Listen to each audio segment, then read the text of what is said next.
Oftentimes video is planned in silos. If it's on TV, it's planned according to TV metrics. If it's for digital and it's going to be in-stream versus in-banner, it's planned against different metrics and expected outcomes. And I think it's never looked at through the same lens. And if you want to be successful in using all these different things in combination, you have to think about what you're trying to achieve from the outset, what the right metrics are you should be looking at collectively across the screens. Even though they might not be the same, there might not be as many standards, you have to take that sort of an approach. So if you don't standardize your approach, you won't have success in bringing it all together. It's funny, when I started in this business, convergence was a big buzzword. Suddenly all the screens that we were interacting with were going to be connected to one another, to the web or to the cloud as we now know it, and there was going to be a convergence of things we did, and we were going to do everything on every screen, and we could reach everyone in the same way. That turned out largely to be a myth because things weren't well connected to one another, let alone to the web or the cloud in the same way. But today what we're starting to see is, I think, the benefit or promise of convergence starting to come to life through programming across screens from a media owner standpoint, through targeting across screens from an ad serving and technology decision-making standpoint, and through creative storytelling. It's all about the interplay of screens. So it's not that you can do everything uniformly or universally from screen to screen, but it's what you can do to connect the experiences between them.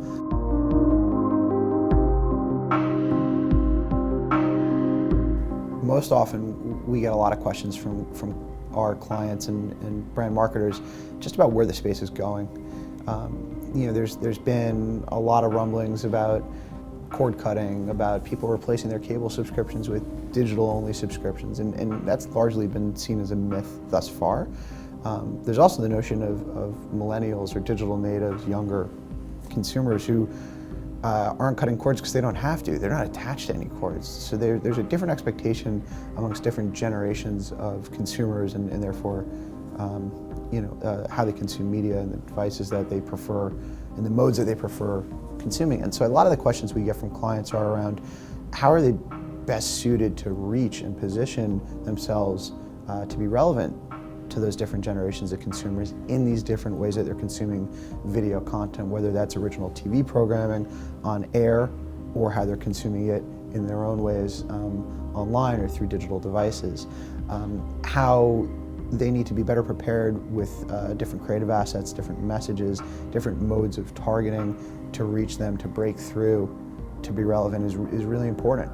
I'd say the other thing that marketers are most interested in is how they simplify it, because it's really complicated.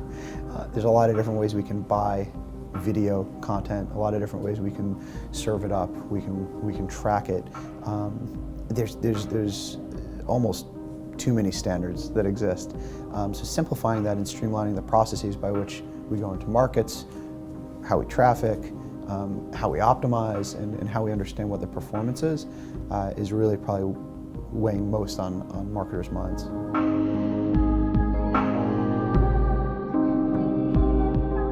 Oftentimes when we work with marketers across screens or understanding what the cross-screen opportunity is, it starts with the audience and what insights we have about their behavior. Are there trends that show that they're shifting the environments and the time of day or the devices that they're consuming content on? Are there shifting trends in their tastes, not just in their behaviors, but in what they're interested in and how they're consuming it?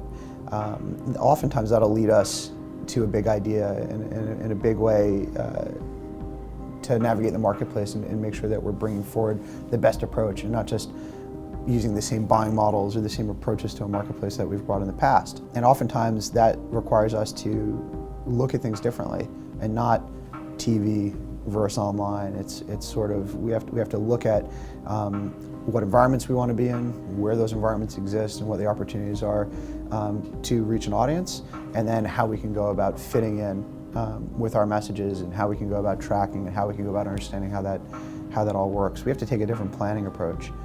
From a measurement standpoint, I think one of the biggest challenges is that we're working off different currencies. We're working off different ways to measure what the impact or the benefit is of being in different channels. And in order to do it right and take best advantage of everything, we have to simplify it with our client partners.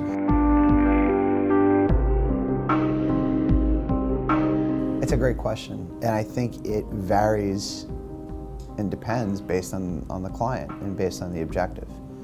So ultimately, am I trying to acquire new customers?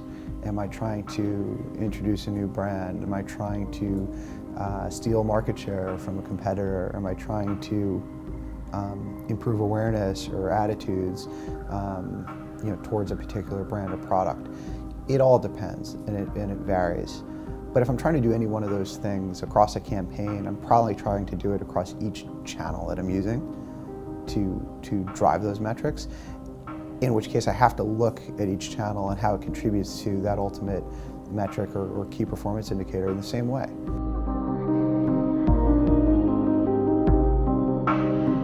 Engagement is probably one of the most ill-defined metrics in our industry.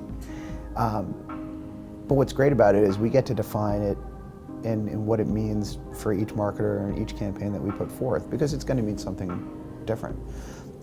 So if I've created an interactive video campaign where engagement to me means someone's completed a view and gone on to view a complementary piece of content or the next content in sequence that we have, then that's the metric I'm going to try to drive to. That's what engagement means, and that's what I'm going to look to optimize against. It might mean has someone shared a piece of content that they've consumed? It might mean have they dug deeper or telescoped into some other asset that's associated with the video. It all depends. With the advent of the new IAB Rising Star video formats, there's a lot of different opportunities that we have in video to create deeper levels of engagement and interactivity. But it's going to depend on what I'm trying to do. Do I want to make it more social? Do I want to have it drive to more content? Do I want someone to complete some form that's in it to acquire them as a customer or get them involved in some promotion or offer? There's a lot of different ways to define what I'm trying to get them to do and therefore how I need to get them engaged.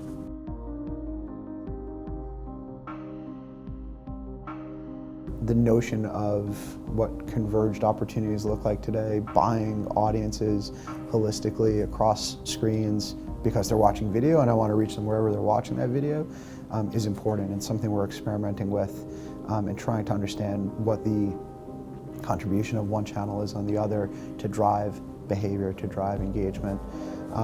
So while I can't speak about anything super specifically because I'm not at liberty to say so, there's a lot of things that we're experimenting with, particularly how each of these different devices, each of these different screens, each of these different opportunities are starting to meld with one another, whether it's social on TV, whether it's video on a mobile screen, whether it's how video drives search or search drives video consumption. There's a lot of different interesting things out there, and there's a lot more to learn.